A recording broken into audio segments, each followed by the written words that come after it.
What is up, ladies and gentlemen? Welcome to North Sports Dynasty. Oh my God, I'm going to give myself a head rush if I keep doing that again. I'm falling. And welcome to North Sports Dynasty. I am your host, Andrew Faubert. Good morning. Cheers. I have coffee in here. And it's very good. I need it for the throat and I need it for the esophagus. Thank you all for being here at North Sports Dynasty's headquarters, which is always, forever, indubitably, undoubtedly, and all the other words that I used to say, live on location from my basement. So thank you all for being here on a Sunday morning, which, by the way, this is not going to be forever. This is just for the off season. We'll be back to our Friday night schedule when the season starts so that everybody can have their Dynasty picks and our weekly picks and all the other picks and the picks that we're going to have here. It is fucking hot up here, ladies and gentlemen. I don't know if anybody's been outside lately, especially in Canada. It is as warm as the States. So these glasses are basically going to stay. Like, I don't know what anybody else thought. That it is way too fucking hot. I can't even walk outside without wearing these things. They just reflect so much sunlight. I have a nice burn mark on the rest of my face. This nice little white spot right here, right on my face. It's like plus 35 for like the last 7 days. Not very cool. Who is cool though? Mr. Ben Cornett. First person into the comment section. Good morning, my friendly guy. How are we doing?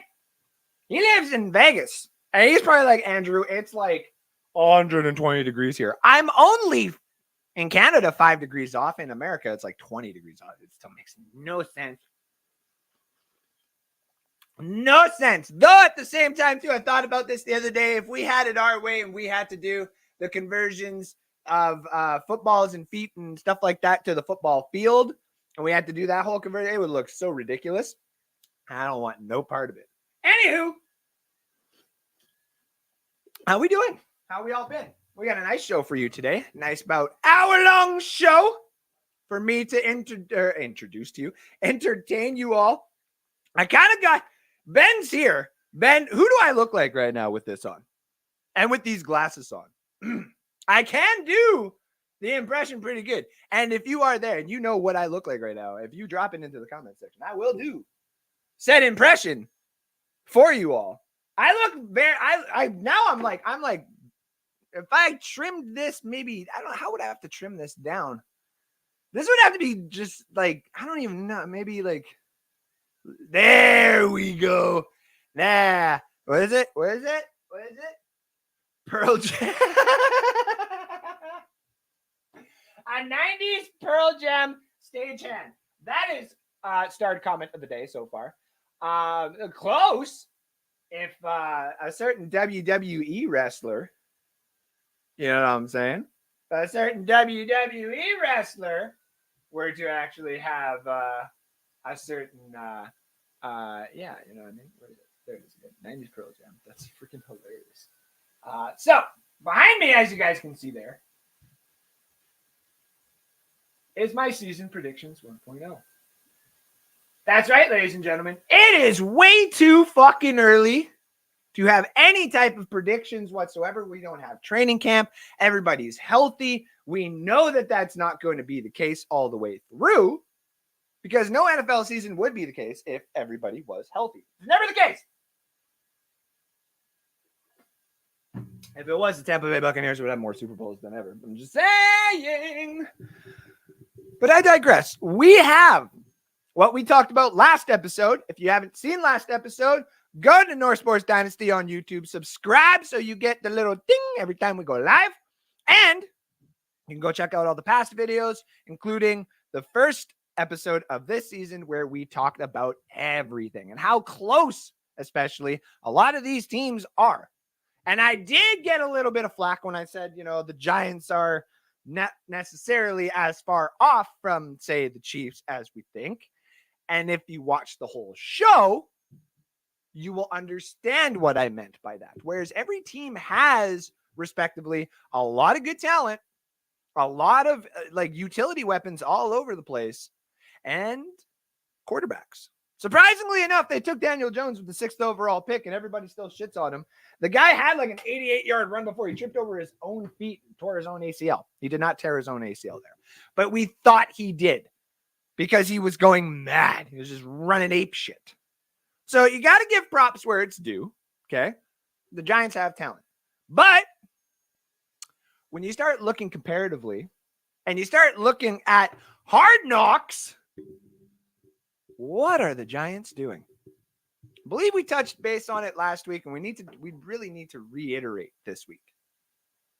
The Giants did not want Saquon Barkley to leave to a different team. They wanted to give him the money. They wanted to give him the opportunity to go test free agency. That is obviously a good thing to do. The problem is now you allow other teams to come in and swoop them up if they have the money to do so. And who had the money to do so? The Philadelphia fucking Eagles, ladies and gentlemen. They came in and gave him a good enough deal where they can use all the other running backs in so many different schemes, and Saquon can just be on the field for 90%. 90%. You can even drop him down to 80%. And you've already screwed with enough defensive coordinators who were not expecting the Philadelphia Eagles to have a run game beyond the 1 yard line. That's just it.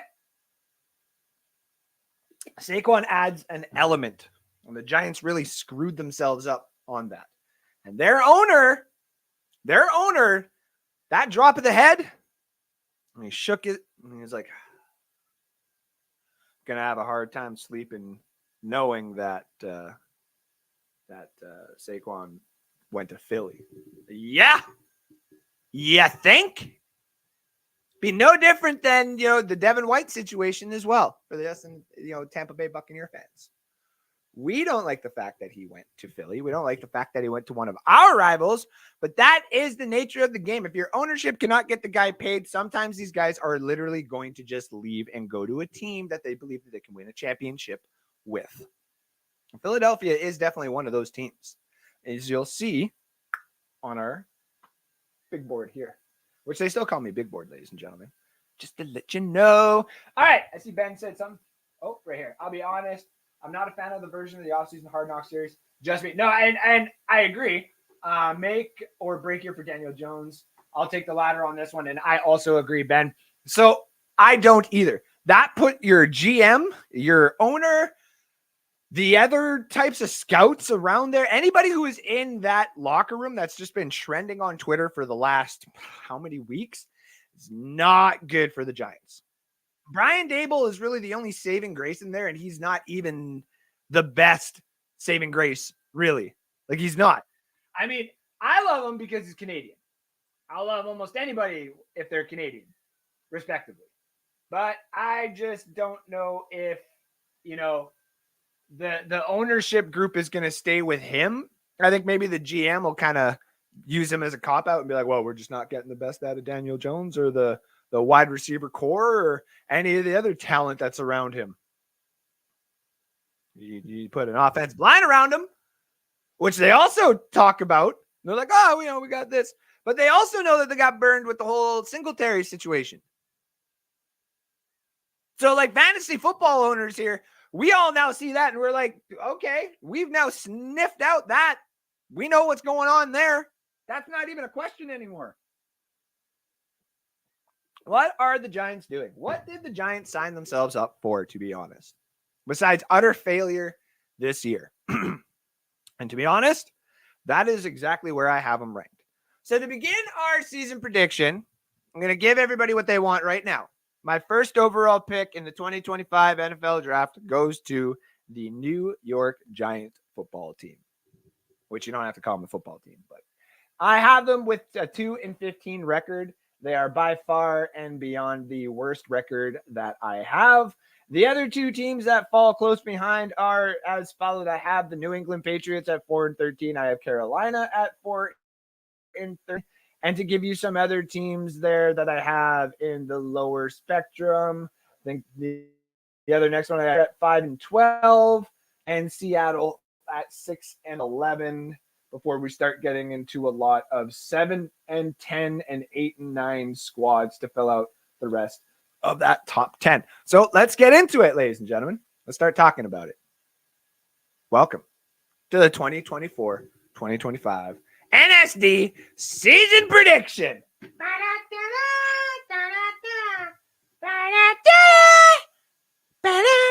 Anyway, so let's start off with this. I have gone through this now twice. This is the big book. This is the big NSD book. Everybody's asked about this before. That's where it starts. It continues on. As you can see, let's get some writings on each pages. I got the wins. I got the losses. I got who beats who. I got every game, every week. And I've gone through it again because I went through it the first time and I did not like what I was seeing in my own predictions. And it made me, who has always done this, I have always done it where I show teams a lot of respect. There used to be someone that, I say worked here, but someone who used to be on NSD, who used to say that all the time too, is, Andrew, you give too much respect. You're giving too much respect to the Houston Texans of last year. Well, look what happened. 2 years ago, it was, Andrew, you're giving too much respect for the New York Giants. And look what happens. They were a playoff team. What comes with that, though, is also last year being like, Andrew, didn't you say the Carolina Panthers were going to be a playoff team? And, ooh, that hurt my neck. But yeah, I did say that. Or Andrew, didn't you say Anthony Richardson would throw for or have 5,000 all completion or all purpose yards? I did, and I still kind of stand by it for this season because the guy was fucking injured, man. Like, can we settle down? Didn't you say Devontae Adams was going to be traded? Didn't you watch receivers and tell me that he almost was?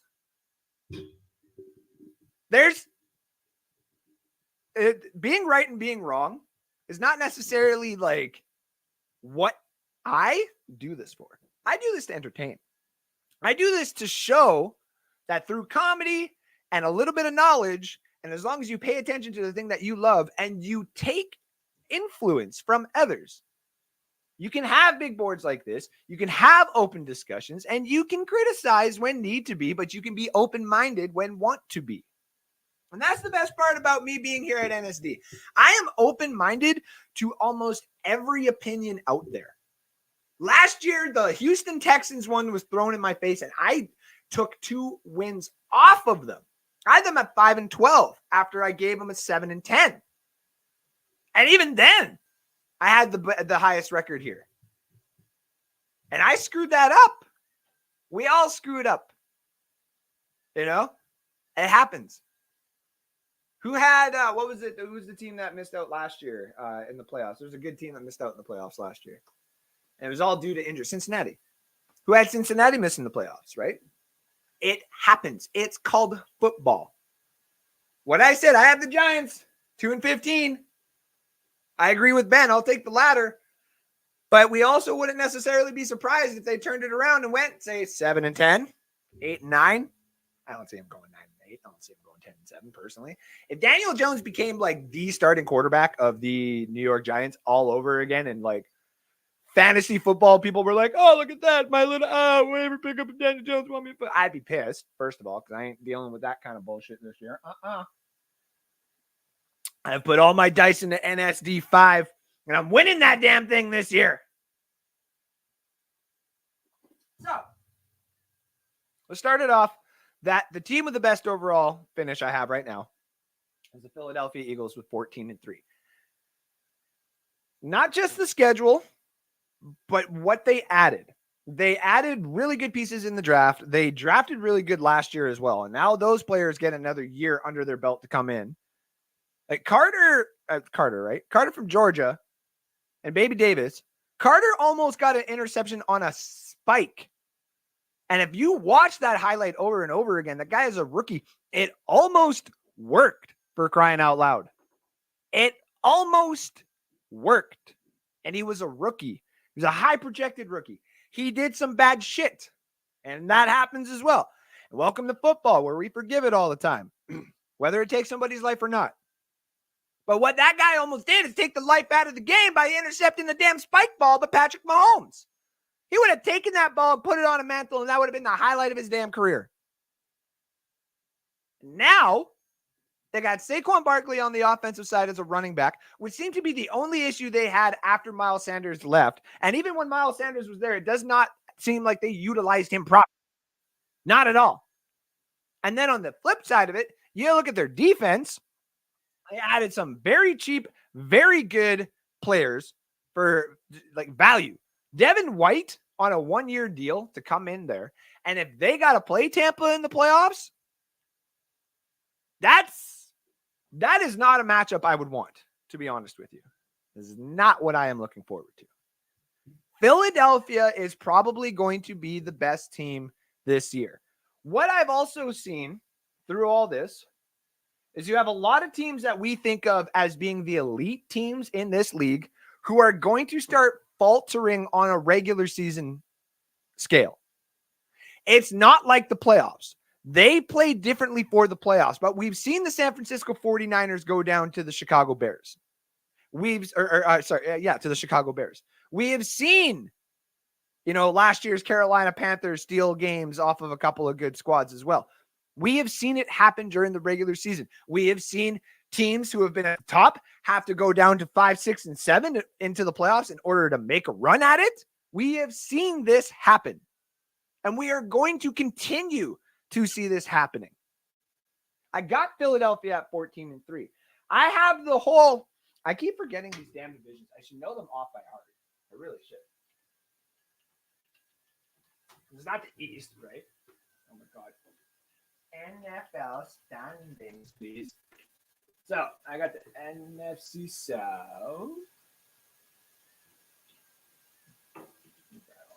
Got the NFC South, obviously. NFC South. I don't know why my internet is going so slow right now. It's so slow. And I do not understand why. Let me go here so I can actually call it by its appropriate damn name. Thank you. Thank you. Because the East for them, and it is the North. See, I would have had it wrong. It's the North.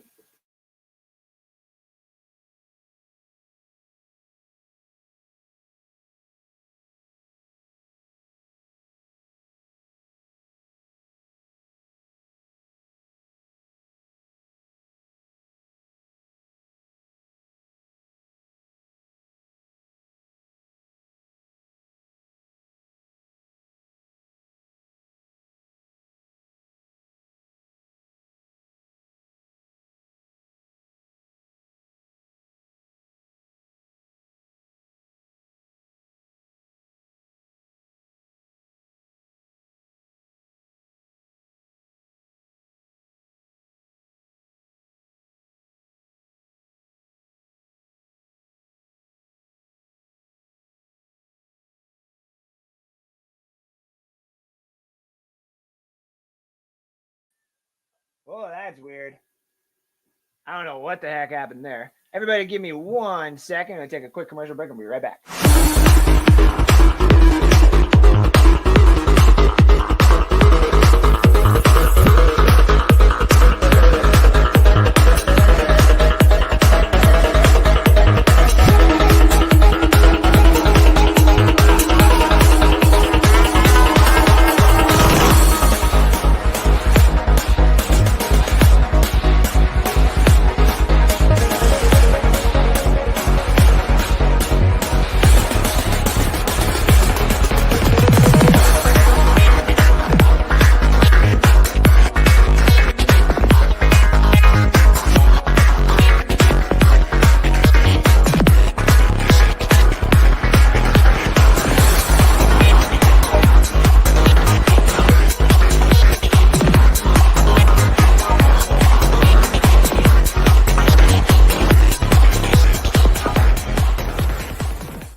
Welcome back to NSD, ladies and gentlemen. I'm your host, Andrew Faubert, and we just had some technical difficulties. That is all.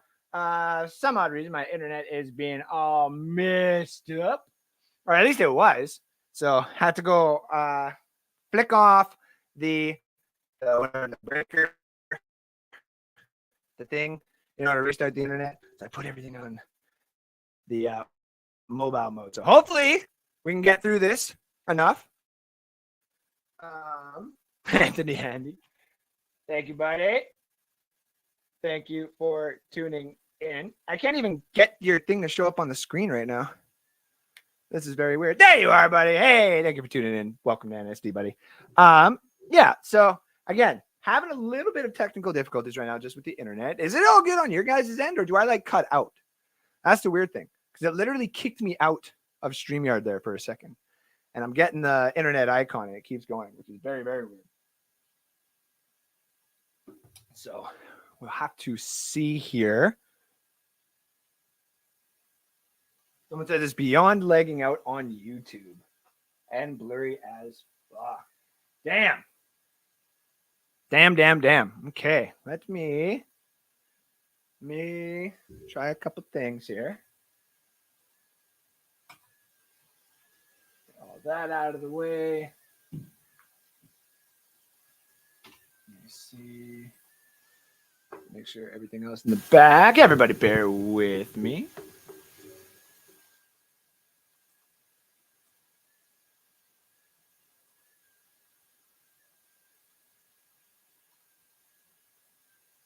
My computer is slow. Hey, I can see you on YouTube. You guys can hear me now? Is it clear now? Yeah, I'm just on YouTube right now because they have a weird thing with Facebook. So,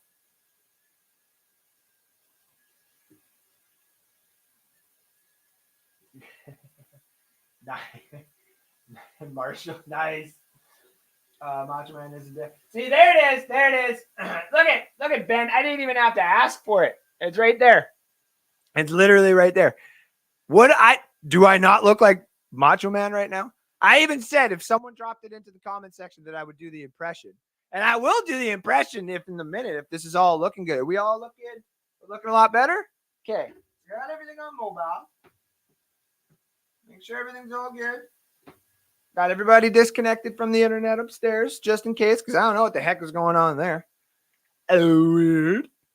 All right, everybody ready? 3, 2, 1. Welcome back to NSD. I'm your host, Andrew Fair.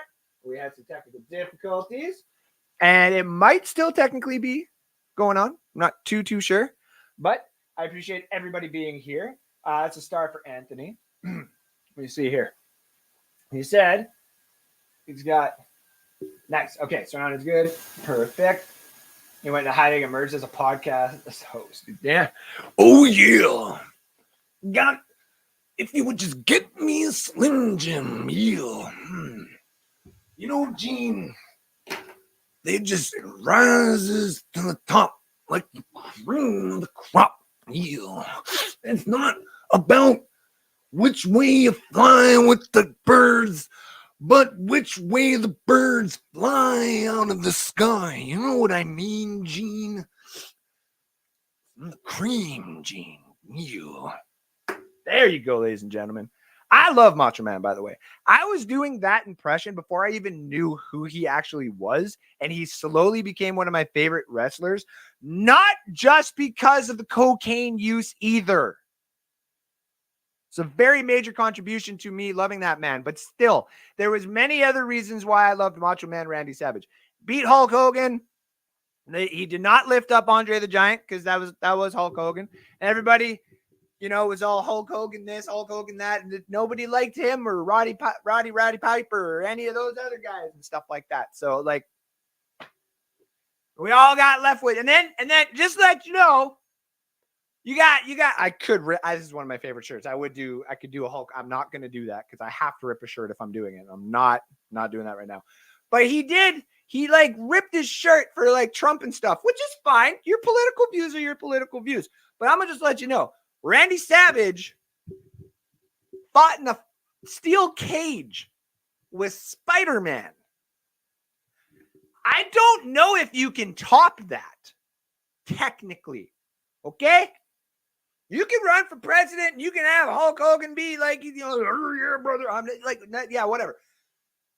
Macho Man Randy Savage was like, you got 8 minutes in here with me. Like, let's just chill the fuck out. Hulk Hogan didn't have to go take on Spider-Man. So, and I'm sure if Ben and a few other wrestling guys were in here, they'd be like, say this. You can add this to your little skit.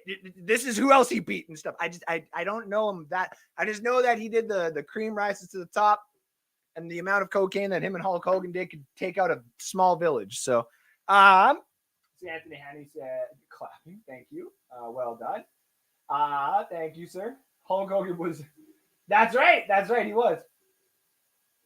Mr. Oh, that's right. That is right. I forgot about Mr. T. I'd have to watch a quick clip of Mr. T, but I used to be able to do Mr. T. But am I allowed to do Mr. T? It's 2024. I don't know if I'm allowed to do like impressions. Technically, that's true. Shouldn't be doing impressions of anybody else but myself. Welcome to 2024. I understand. What if Randy Savage was Mexican? Am I in trouble now? I'm just saying. By the way, this is NSD. These type of conversations between us can happen. This is a safe space for everybody. Just to let you know. That's why we have a lot of fans still here. And some left because they didn't like the fact that we like to talk openly. Now, there is, just like with Elon Musk and Twitter or X or Twitter your X or X your Twitter, whatever the heck it's called, you have to know where to draw the line on certain things, obviously. That's why when it comes to sports, when we get heated arguments, we cut to a commercial, you hand over the joint. If it's in an illegal state that you can't do that, you hand over a beer. If that makes you want to fight each other, you just hug each other. If that thinks that you might be, feeling something, then you might want to kiss the other. No, I'm just kidding. You know where I'm going with this. We can have a quick minute to just, and then get back to the nice, smooth landing ground that everybody likes to be on. A debate can be a debate, and everything else after that is just nullified. You don't have to be right with your point every single time. But I'm going to tell you right now, the 2002 Tampa Bay Buccaneers defense is the greatest defense of all time. And I'm not going to fucking hear it from anybody else ever again. Fuck your Ravens. Fuck your Bears. Fuck the Steel Curtain. I didn't even need a nickname. You want to know why? Because they built a whole defense around it. It's called Tampa 2. And if you look at your current team's playbook, there's a nice little chapter in there called Tampa 2 and all the audibles for it. I don't see no Steel Curtain audible. Where's the Purple People Eater audible, huh? Where's your... we called this the Ed Reed and Ray Lewis audible. Yeah, who the fuck else? Oh, Andrew, the Denver Broncos. Shut up, Robert. Anyways, since I have a little bit of internet and I've now started to piss off everybody, fuck them. Do the impressions. Ravens, Bears, and Purple Eaters. Those are some of the greatest defenses of all time. I actually throw the 67 Packers into the mix. I did a whole show on one of the other platforms I used to work with, and I promise if I can get unblocked, I will find that episode and I'll go through all the stats that I had, because it took me a while to get all the stats and to put it in like a point scheme to start showing who would be better than who and stuff like that. And surprisingly, it was, for me, it was the Bucks, 2002 Bucks, 2000 Ravens was second. 85 Bears was third. Legion of Boom was fourth. 67 Packers was fifth. The Steel Curtain, depending on your year, was sixth, I think is where I had it. Would have to go back to the list and check it. But again, the Packers defense in the 60s was very underrated. And a lot of people do not remember that they actually, like, Bart Starr was good, but they had a defense at one point. I'm going to tell you right, this coffee. Have some more coffee as I take more coffee.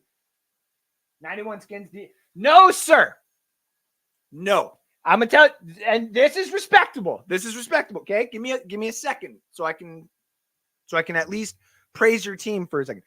Your 91 Skins do not get any praise in any category other than the greatest offensive line of all time.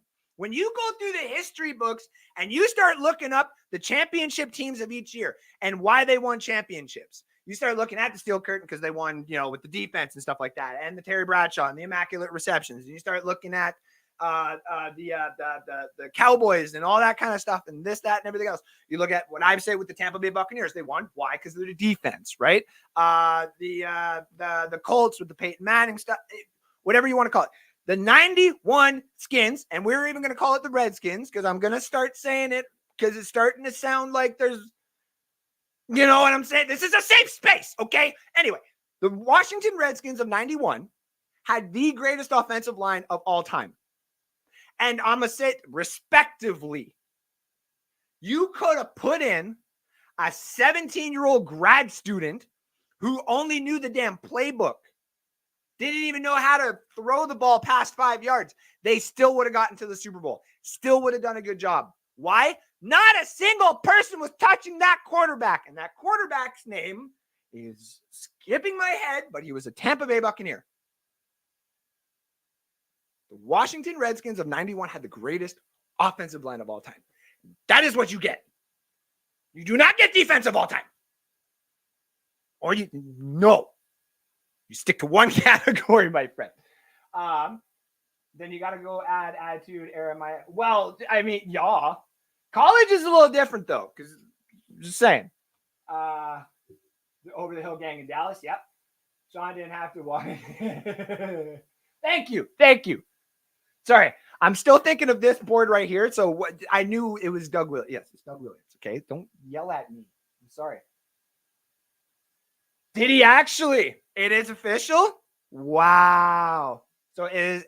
So just because I'm Canadian, but for my American friends, Joe Biden has officially dropped out of the running. I'm assuming that means Kamala Harris is taking on the role of presidential election for president-elect for. How does that work? So wait, hold on. So he's probably still president, and then she just gets to be the one that gets to run for the Democrats in the next term, correct? Oh, was that Mark Ripon? Oh, shit. Look at that. Yeah. Look at that. Anyways. Yeah. So weird time right now, eh? What a weird time. Anyways, let's get to this. Because now I have internet and I got some people here. We seem to have a nice conversation going here. I obviously dropped the unsayable name that I will always say for Sean. I've literally taken a stand. If you get offended about what I say on NSD, the message box is always open. We can have a conversation. I will be the first to admit that I don't do very good, that if you piss me off, I'll be the person that goes in there and message you. I'm not a very good person like that. No, I like to sit on my high horse. Thank you very much. And you know how many people have probably heard me say that right now, and they're like, oh, clip the fuck out of that. It's who I am. Okay? I try to. But if I say sorry one time and then you just keep being an asshole, like whatever. So fuck the Saints. That's not against Nicole or anything like that. Nicole's the only Saints fan I'll deal with. Her and Mark, I got to deal with in like 12 days when we go to a festival anyway, and I got to deal with inevitably this big Saints gear that she's going to put on. So, yeah. Anyway, looking at the board, we've talked about Philadelphia being 14-3. I got the whole AFC North going over 7 wins, with Cleveland, Baltimore, and Cincinnati all having 11 wins. 11 wins. What I also found out through the schedule, is if it all went through, Cincinnati, Baltimore, and Cleveland would all basically have the same type of season. Good start to the beginning.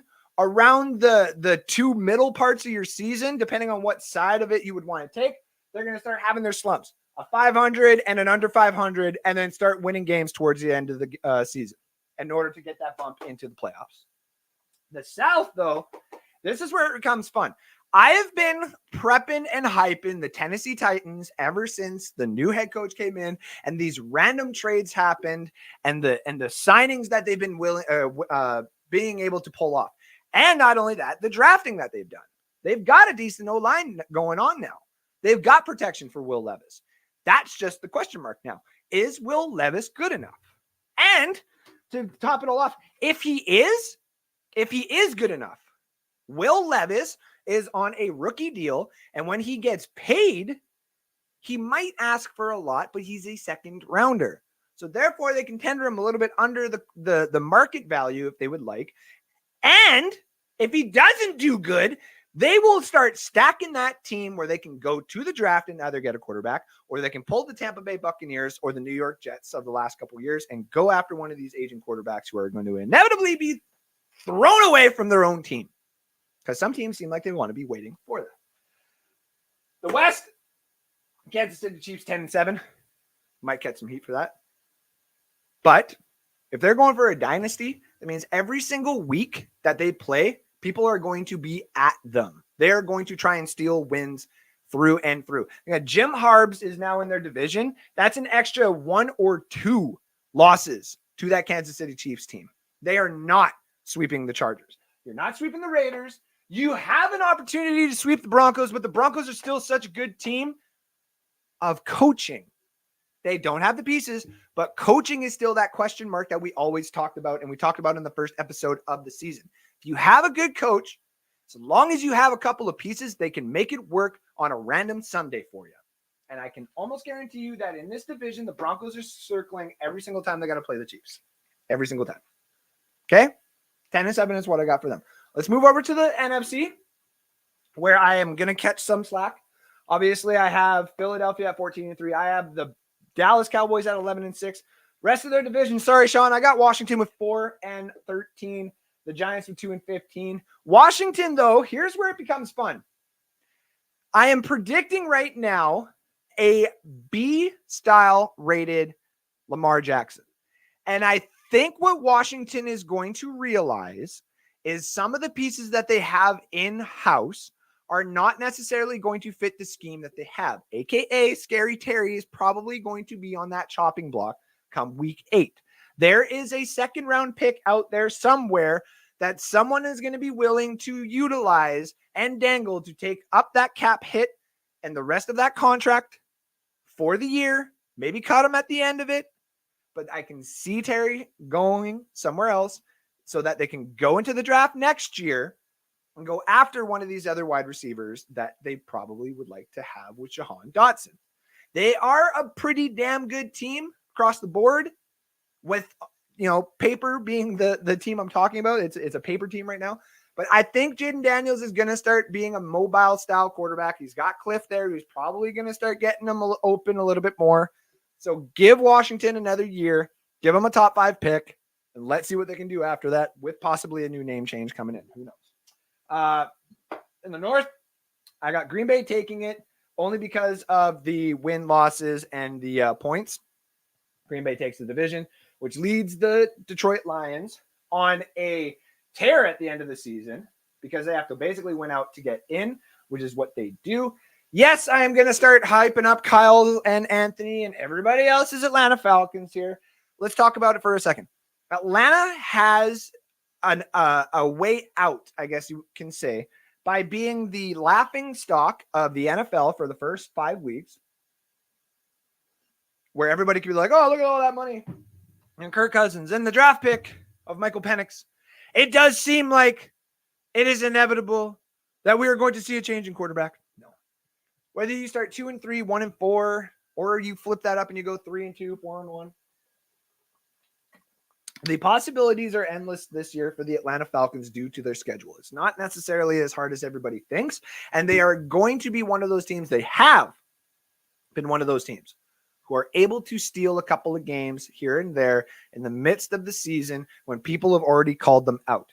Look at it last year and the year before that, 3 to 4 game winning streaks.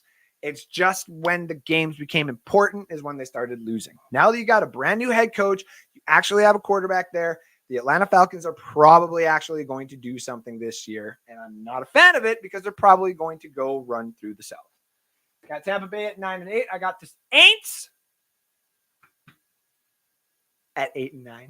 I almost gave you 0-17 like I do every year, so let's not. I'm still waiting for that. I will have my own parade when they go 0-18. But Andrew, aren't the Tampa Bay Buccaneers one of the only teams that have been... Shut up! I don't want to hear it.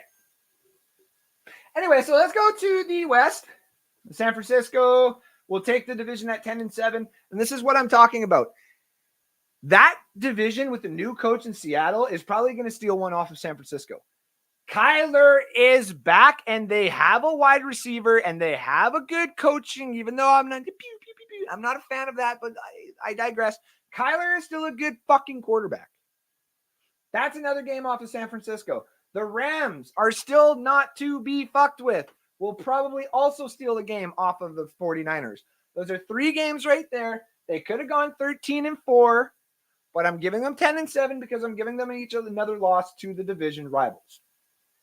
So with that being said, with the playoffs all said and done after this is all done, the AFC, Buffalo takes the first seed at 12-5. Second is Cleveland. Now, this is where I would have to go back through and see all of it. But I believe I had Cleveland with more of the division wins and would have a higher scoring than I would say Baltimore and Cincinnati, because I think they play some higher or some better defenses later on in the season where I think those scores would be a little bit lower. I can see Cleveland winning out that winning that division after week 18. So I'm going to give Cleveland second. Kansas City gets third with their division. They're going to have more points than, say, Houston. Now, it sucks for Indy being the team that's going to be out of the playoffs in this situation. If they would have just won one more game, or if they would have scored more points than Houston in their loss, I could have seen this going another way. It is also very early. There's probably other ways that they could get into the playoffs. But with Houston getting fourth, Cincinnati gets fifth, obviously. Baltimore goes sixth, so they will play Kansas City in the first round, with Cincinnati going to Houston. And the 7th seed would be the Jets going to Cleveland. I have that going as followed. Buffalo, obviously, with the bye, will be waiting for the Jets, who beat Cleveland in the first round. Kansas City will kick out a close one against the Baltimore Ravens, who they will then have to play, who also won a close one in the Cincinnati Bengals. I then have it being the Jets beating Buffalo and the Kansas City Chiefs beating Cincinnati, where it's the Jets versus Kansas City to see who goes to the Super Bowl, and it is Kansas City Chiefs right now. So in the NFC, first overall is obviously Philadelphia, with second overall being Atlanta with the 11-6, winning the South. Third being San Francisco at 10-7. Fourth being Green Bay, winning out the North. So fifth goes Dallas, who has an 11-6 record going into Green Bay. Sixth is Detroit, who has to go into San Francisco for a rematch of last year. And seventh is the Rams, who get to take on the Atlanta Falcons. I have it going as followed. Detroit beats out San Francisco again, utilizing the fact that they have coaching that is now willing to go outside of their own means to win a game. If we got to kick fucking 9 field goals, we'll kick 9 fucking field goals. So Detroit wins out in San Fran. Atlanta beats out the Rams, kind of making the Stafford era go like this, and now making everybody in LA think, oh no, what are we going to do in the draft? I got Dallas beating out Green Bay in a tough one. Mike McCarthy goes back to Lambeau and steals a win off of the fan base. Then it would be Philly versus Detroit, with Detroit sneaking out a win in Philly in that crowd. Oh, yeah, baby. Give me more. Atlanta plays Dallas, and Dallas goes to Atlanta, stomps the Falcons' hopes and dreams of going to the Final Four. Then it becomes Dallas hosting Detroit for an opportunity at the Super Bowl. And no, Detroit runs out, takes 3 road games, and goes to the Super Bowl, which they should have been last year, against the Kansas City Chiefs. This game in the Super Bowl comes down not only to a field goal, but a field goal would only tie the game. With 2 seconds left, the Detroit Lions line up at the 13-yard line to kick a field goal, and a fake happens, and an around with Jabu, who no one considered why he was on the field. The Detroit Lions risk it all and run into the end zone, avoiding overtime, taking the dynasty away from the Kansas City Chiefs at a score of 26-22. Let's go, Lions. That's the way I have it predicted out for 1.0. What do you guys think? Am I close off? Did I insult your teams? Do you think that your team is going to have higher wins, lower wins? What do you think? Let me know in the comment section. Remember to drop a like, drop a subscription on UB2Bs. Let me know what you like to hear. And yes, I guess the draft, like I said, your top 5 picks would be Giants, 1.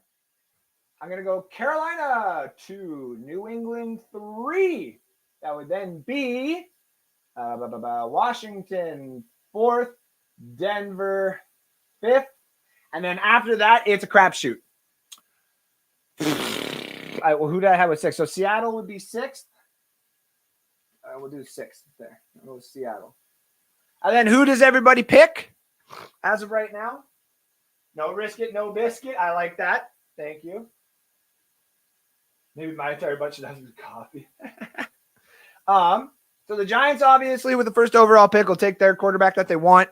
Depends on who shows out for this college season. Is it Dylan Gabriel? Is it who the hell? Shadur Sanders? There's another one that I'm forgetting. That Quinn Ewers. Is it one of those guys?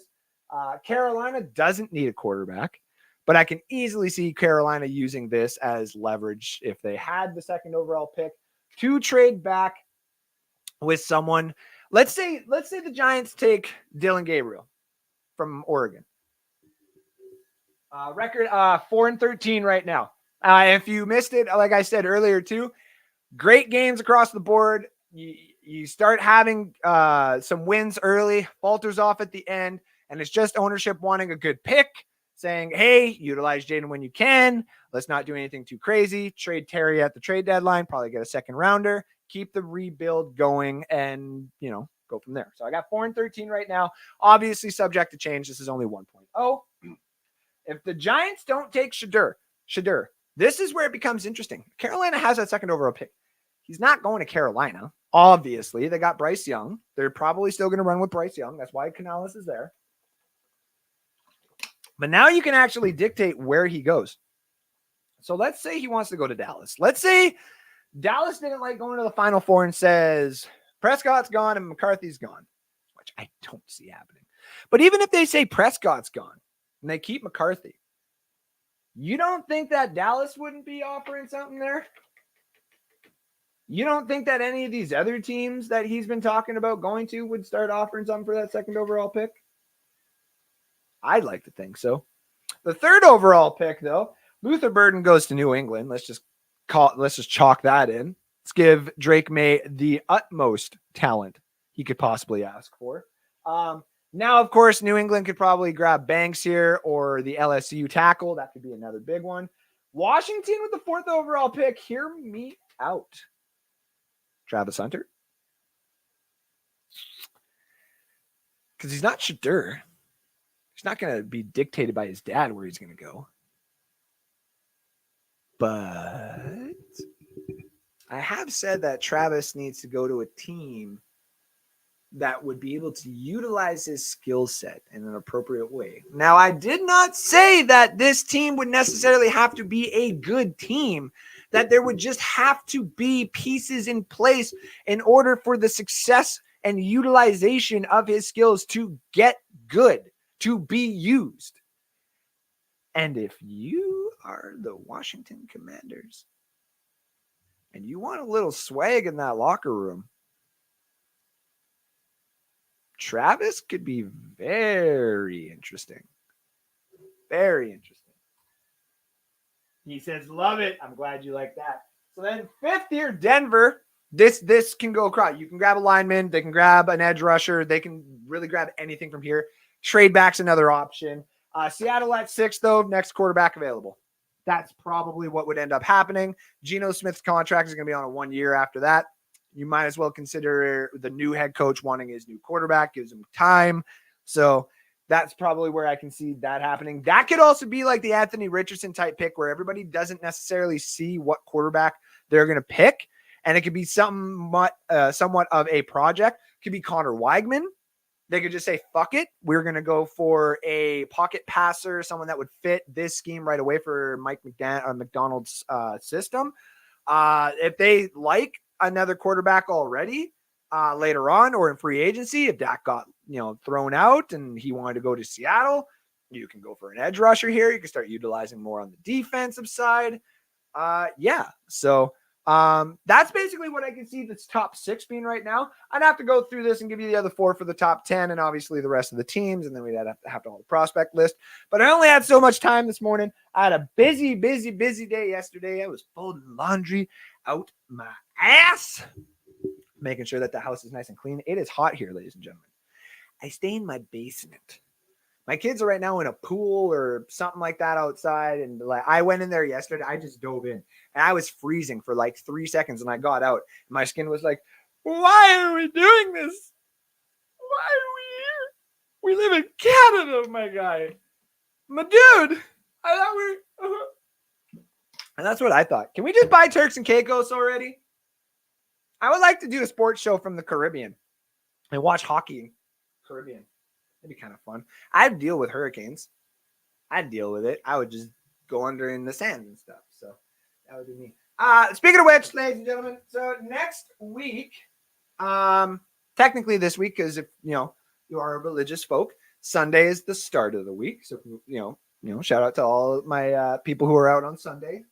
So I'm going to be on the North Sports Dynasty page on YouTube doing a review on Thursday of the Deadpool versus Wolverine movie. Yes, that movie comes out on Friday, technically. I have early screening on Thursday. I bought those tickets a long time ago. Now those tickets are no longer available. I've had someone offer me money for them. I told them to fuck off. I have got work off early. We're going at 3 o'clock. So by the time the movie is done, I'll be home at like 6:30. I'll probably be starting at 7 when about an hour into the next screenings will be happening. And then for all my folks who are going to see it on Friday, remember that it'll be on YouTube. So there will be absolutely no spoilers being clipped or posted on to Facebook through myself. If somebody were to share my stuff and post a bunch of stuff, I cannot control that. But myself and I, will be talking Deadpool and Wolverine, spoilers, Easter eggs, all that kind of stuff. Thursday night, probably around 7 p.m. Mountain Time. So that's 9 p.m. Eastern Time, 6 p.m. Pacific Time for all my folks who are going to be. I have had a lot of people reach out and be like, hey, man, I know you're the Marvel guy and the DC guy. And I was like, I'm fucking honored that you said that. Because I'm a nerd. I'm a nerd. But I'm not like a huge nerd. I follow other people who talk about this, and I just like to inform my friends so that they know what they are seeing in these movies. So that when when I am going at something completely different for a DC movie, and you're like, what the fuck are you doing? You know what I mean? It's because I will tell you, and I will inform you, and I will help you learn and guide you through all this stuff so that you can have these moments when you go. When I went and saw Spider-Man in theaters, the last Spider-Man movie with, Tom Holland and Andrew Garfield, and spoilers, sorry to anybody who hasn't seen that. But when that happened, I was more worked up when the brick came through the window and it was Daredevil that caught it. I screamed like a little girl and was like, "What? What? Ah, it's him!" And they were like, Kim was just like, "Stop it! Stop it! Your feet!" And I was like, everyone here is doing it. I don't give a damn. I went and saw Endgame. Everyone in my theater, when Captain America, again, spoilers, caught Mjolnir and stared off like that, everyone was like, "Woo! Woo! Ah!" Like, that's what happened. It was madness. Absolutely fucking madness. So I don't know if it's necessarily going to be the same. I have had one major thing spoiled for me. And that's just what happens when you try to get into the insider game of this stuff, or when you try to know things before other people. It's going to happen. And that's basically what happened. I know of another major spoiler that is happening in the movie. I basically kind of maybe officially know what the end credit is. I'm not going to spoil that. Never, ever, ever will. But I'm going to tell you guys right now, if you have been kicking the rocks at the Marvel Universe because they've been putting out some crap for the last little bit, it's going to kind of suck if you just find out about all the cameos and spoilers on Friday night because of the internet, because you'll want to experience this in the theaters. This is something like Avatar.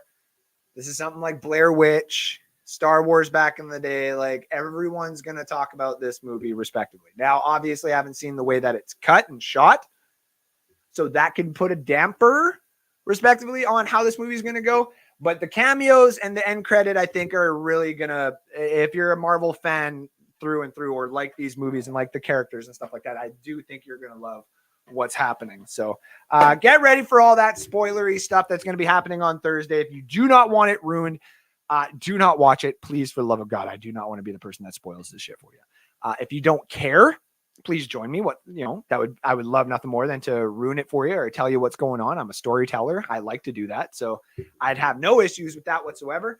And yeah, I can't wait. I cannot wait. What's this? Are you going to review and see? Yes. So I need to actually play. About a busy weekend.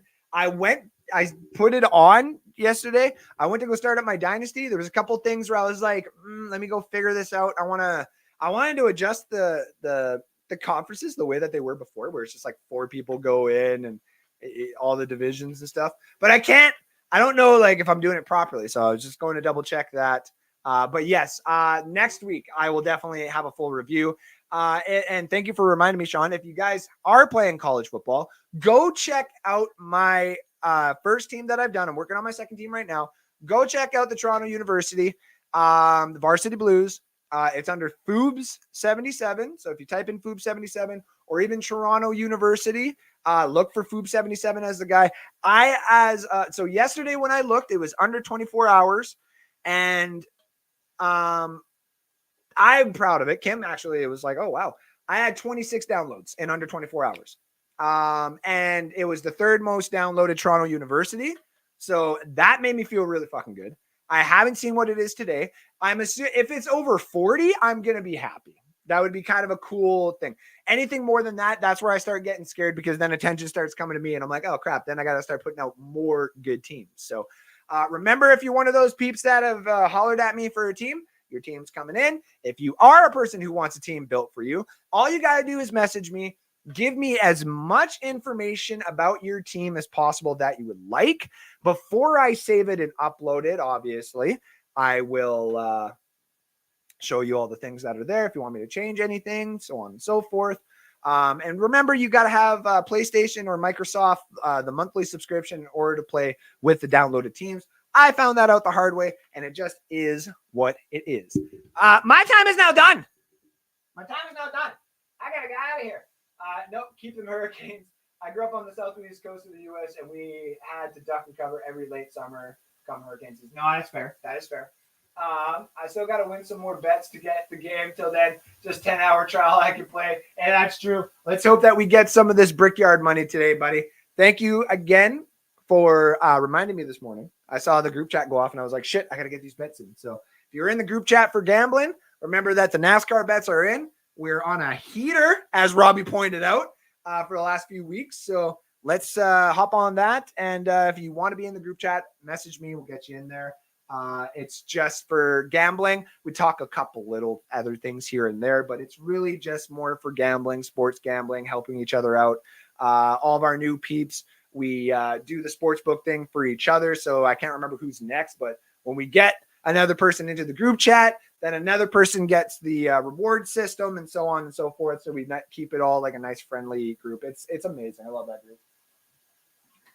So shout out to everybody in the group. Shout out to everybody who was watching today. And thank you all. Thank you all for being here through that weird internet thing that was happening. I don't know what the hell happened. I got kicked out, but it was still live. I had to run. I was like yelling for Kim too. I was like, babe, I need you to turn your Wi-Fi off. I was like, what the fuck?